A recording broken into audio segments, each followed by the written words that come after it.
कहानी शुरू होती है रात को। हम एक लड़की को देखते हैं जिसका नाम टेस था।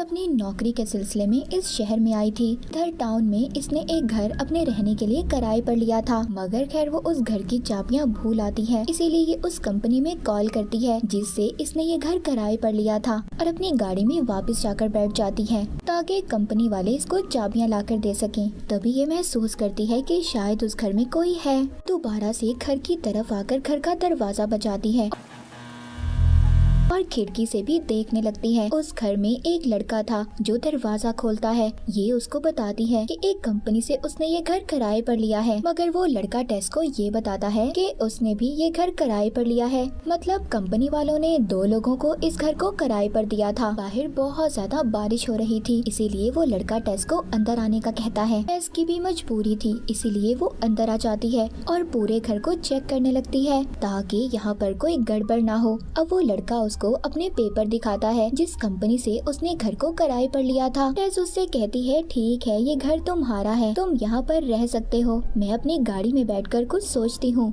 मगर वो लड़का उससे कहता है, नहीं, मुझे ऐसे बिल्कुल अच्छा नहीं लगेगा, तुम चाहो तो आज की रात तुम यहीं पर रह सकती हो। और उसके लिए चाय बनाने लगता है, लेकिन टेस साथ साथ अपने लिए कमरा भी किराए पर ढूंढ रही थी। वो लड़का बताता है, अभी तुम्हें कोई कमरा नहीं मिल सकता, तुम ऐसा करो, आज रात यहीं पर रुक जाओ, तुम चाहो तो मेरे कमरे में सो सकती हो, मैं इधर ही सोफे पर सो जाऊंगा। अब जब वो कमरे में जाती है तो ये उस लड़के का पर्स देखती है जिसमें से ये आईडी कार्ड की तस्वीर ले लेती है,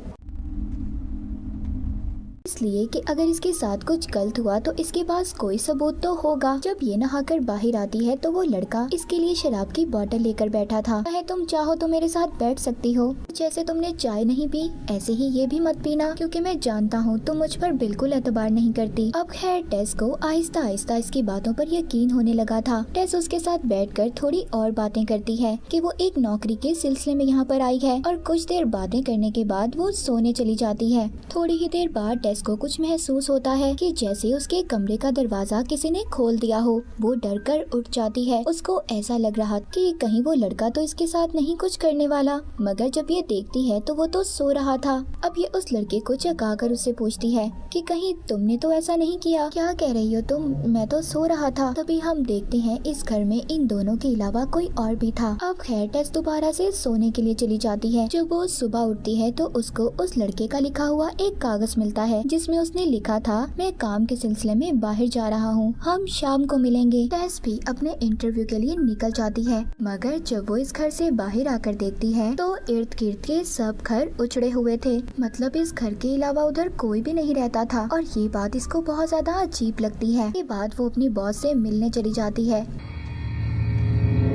और उसका इंटरव्यू भी बहुत अच्छा हुआ था, यानी कि उसकी अब नौकरी भी लग गई थी। जब उसकी बॉस उससे पूछती है कि तुम कहाँ पर रह रही हो, तो जब वो इस टाउन और घर के बारे में बताती है तो बॉस कहती है वो जगह बिल्कुल अच्छी नहीं है, तुम जल्दी से वहाँ से निकलो। जब टेस अपना इंटरव्यू देकर दोबारा से घर आती है तो अब इसको खुद ही इस जगह से डर लगने लगा था। जब ये घर के अंदर जा रही थी तभी उधर एक आदमी आ जाता है। वो आदमी इसको इस घर में जाने से रोक रहा था, मगर टेस डर कर अंदर आ जाती है। वो आदमी से कह रहा था, देखो मेरी बात मानो, बाहर आ जाओ। ये बहुत ज्यादा डर जाती है और पुलिस को फोन करती है। खुद ही ये घर से जाने का फैसला करती है, अपना सारा सामान पैक करती है। फिर कुछ देर के बाद जब ये थोड़ा सा ठीक होती है तो ये वॉशरूम जाती है। उधर टिश्यू नहीं था। जब ये टिश्यू लेने बेसमेंट में जाती है तो उधर का दरवाजा खुद ब खुद बंद हो गया था और इसका फोन भी बाहर पड़ा था। अब ये उधर से बाहर जाने का रास्ता ढूंढ रही थी, तभी ये उधर दीवार के अंदर एक रस्सी देखती है। जब ये इसको खींचती है तो उधर से एक दरवाजा खुलता है।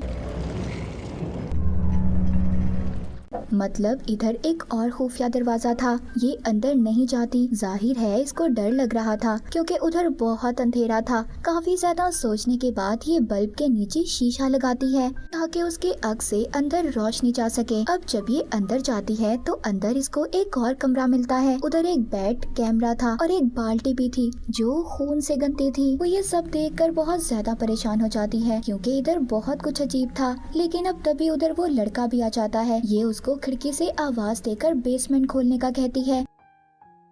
अब जब वो आकर बेसमेंट का दरवाजा खोलता है, टेस बहुत ज्यादा डरी हुई थी और घर छोड़कर जाने लगती है। मगर वो लड़का कहता है, आखिर बात क्या है, तुम मुझे सब बता सकती हो। वो उधर उसको कमरे के बारे में बताती है, उधर बेड और कैमरे के बारे में भी। वो कहता है वो बेसमेंट है। अच्छा तुम रुको, मैं चेक करके आता हूँ, मगर तुम इधर ही मेरा इंतजार करना, क्योंकि अगर दोबारा बेसमेंट का दरवाजा बंद हो गया तो हम दोनों ही फंस जाएंगे, इसीलिए तुम बाहर रुको।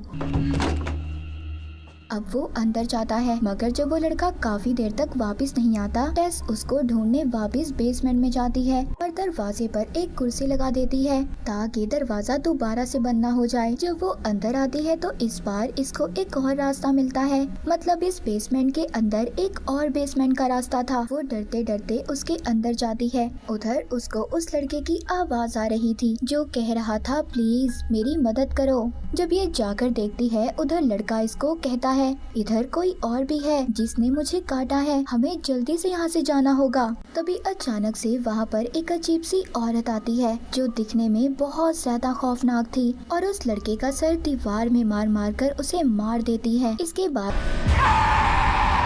हम कहानी में एक्टर लड़के को देखते हैं जो कहीं पर जा रहा था। इसको फोन आता है। फोन पर इसको बताया जो लड़की फिल्म में इसके साथ काम करती थी, उसने इस पर इल्जाम लगाया है कि इसने उसके साथ बदतमीजी की है, इसीलिए इसको कुछ दिन के लिए फिल्म से निकाला जा रहा है। अब ये एक्टर लड़का बहुत ज्यादा परेशान हो गया था। ये अपने मैनेजर के पास जाता है जो इससे कहता है कि ना तो तुम शहर छोड़कर कहीं पर जा सकते हो और ना ही अभी फिलहाल किसी भी फिल्म में काम कर सकते हो, कि उस लड़की ने इसके खिलाफ केस फाइल किया था। अब ये सब बातों से तंग आकर दूर अपने घर में रहने के लिए चला जाता है। कोई और नहीं बल्कि वो ही था जहाँ पर टेस और वो लड़का रहते थे। ये जब उनका सामान देखता है तो ये कंपनी को फोन करके पूछता है, क्या आपने मेरा घर किसी को रहने के लिए दिया था?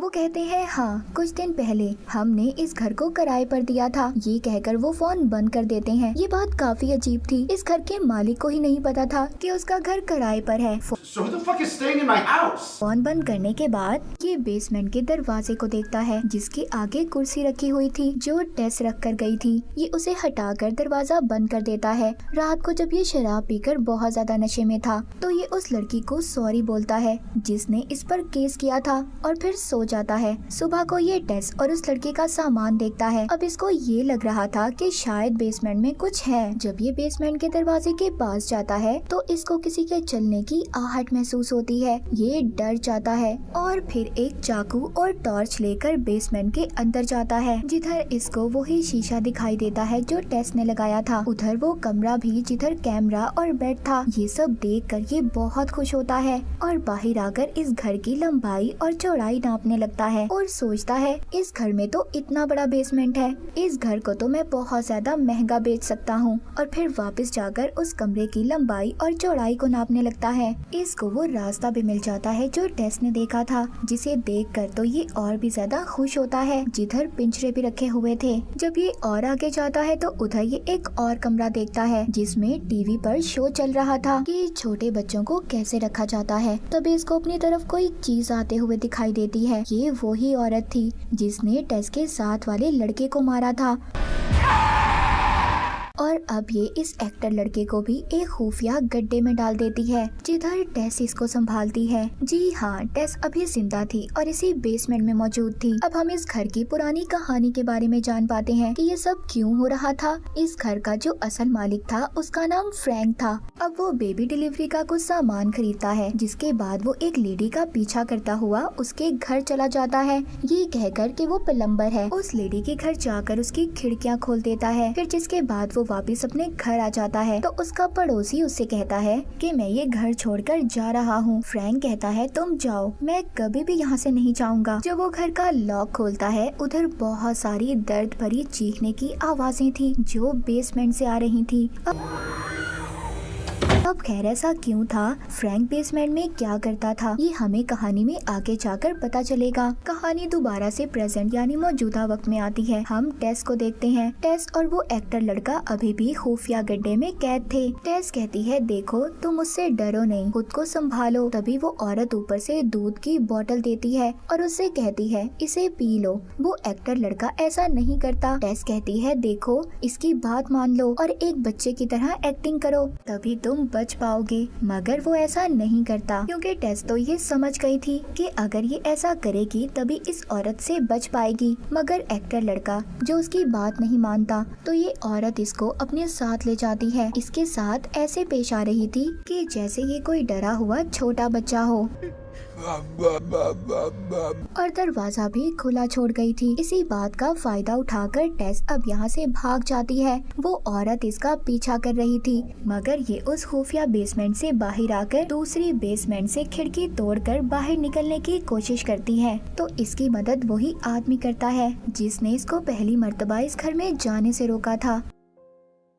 टेस जब उस आदमी को उस औरत के बारे में बताती है तो वो आदमी कहता है, मैं सब कुछ जानता हूँ, अगर तुम खुद को बचाना चाहती हो तो यहाँ से बहुत दूर चली जाओ, वरना वो औरत सारी जिंदगी के लिए तुम्हें अपने पास रख लेगी। मगर टेस उससे कहती है, अंदर कोई और भी फंसा हुआ है जिसको मेरी मदद की जरूरत है। अब वो आदमी कहता है, देख लो तुम्हें क्या करना है, मगर रात को उस औरत से बच जाना क्योंकि रात को ही वो बाहर आती है। अब टेस उधर से भागकर एक गैस स्टेशन पर पहुंचकर पुलिस को कॉल करती है।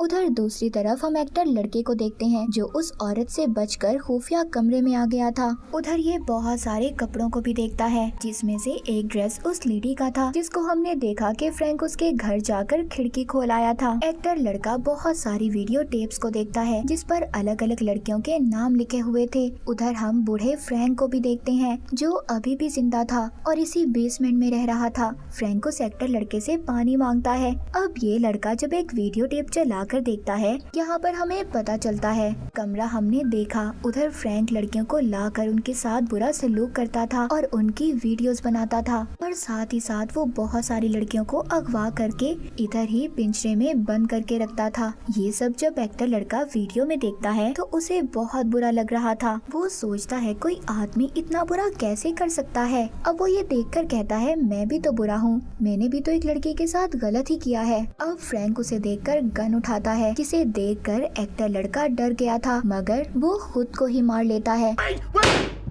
उधर दूसरी तरफ टेस की बातों को पुलिस सीरियस नहीं ले रही थी। वो समझते हैं कि ये लड़की पागल है और हमसे झूठ बोल रही है। पुलिस वाले यहाँ से चले जाते हैं। अब टेस खुद ही घर की खिड़की तोड़कर अपनी गाड़ी की चाबियां लाती है। जब वो यहाँ से जाने लगती है तभी वो औरत उसकी गाड़ी के सामने आकर खड़ी हो जाती है और इसे पकड़ने की कोशिश करती है, मगर टेस इसको गाड़ी से मारकर बेहोश करके खुद बेसमेंट के अंदर एक्टर लड़के को बचाने जाती है। तभी वो भी बाहर आ रहा था और डर से वो फ्रैंक की गन टेस पर चला देता है, ये समझकर कि उसके सामने वो ही पागल औरत है। वो टेस को संभालकर बाहर लाता है। तभी वो आदमी भी उधर था जिसने टेस को इस घर में जाने से रोका था। वो इन्हें अपने साथ ले जाता है। अब ये उससे पूछते हैं कि आखिरकार ये औरत है कौन और हमसे क्या चाहती है। वो आदमी बताता है ये औरत 40 साल से इस घर में है, मगर एक्टर लड़का कहता है ऐसा कैसे हो सकता है, ये घर तो मेरा है। वो आदमी कहता है कागजात के मुताबिक ये घर तुम्हारा होगा, मगर वो घर सच में उस औरत के बाप का है जिसका नाम फ्रैंक है। यहाँ पर हमें पता चलता है ये औरत कोई और नहीं बल्कि फ्रैंक की बेटी थी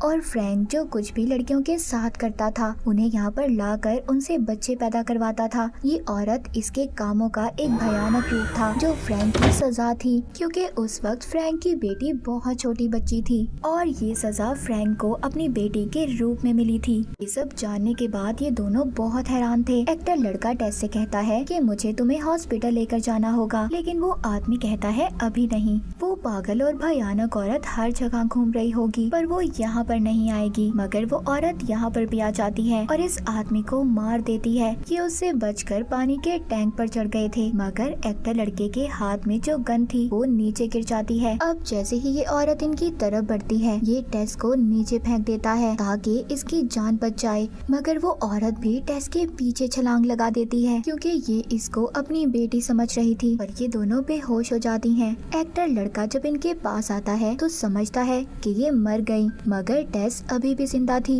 ये जब उसे दोबारा से बचाने की कोशिश करता है तो पीछे से वो औरत भी जिंदा हो जाती है और इस लड़के का सर फाड़कर इसे मार देती है।